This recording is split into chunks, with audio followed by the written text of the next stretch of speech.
Here's the financial truth that gets more painful the older you get. You can replace money, but you can't replace time. And when it comes to building wealth, time might be your most valuable asset. That's because of something called compound interest. And don't let the financial jargon confuse you or scare you. It's actually pretty simple. You invest money. That money has an opportunity to earn a return. Then eventually, the original money that you invested plus the return that you get have an opportunity to earn a larger return. Your money starts making money, and then that money starts making money. Get it? And that's why starting small can still be something significant. Let's say you invested $200 a month and averaged an 8% annual return. In 10 years, you've put in about $24,000. But it's actually grown to about $36,000. Imagine you keep doing that.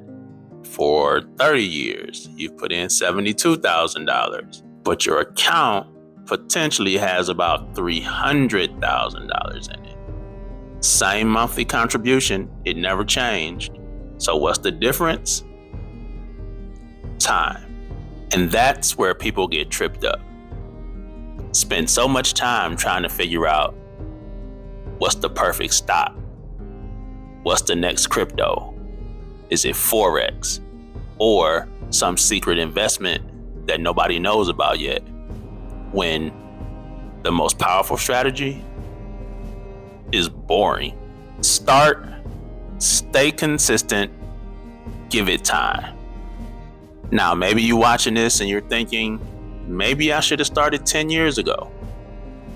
Maybe, but beating yourself up, what does that do? You can't invest yesterday's money. You can only make today's move. So here's this week's move. Go to the internet, pull up a compound interest calculator, and run what $50, $100, $200, $500 a month could potentially be in 10 years, 20 years, 30 years. Not because those are guaranteed returns, but I want you to understand the power of compound interest and consistency. Comment, time is money if you're going to run those numbers. And send this to somebody who keeps saying, I'll start later. Because now you know later has a price. This is your Monday Minute. Let's get it.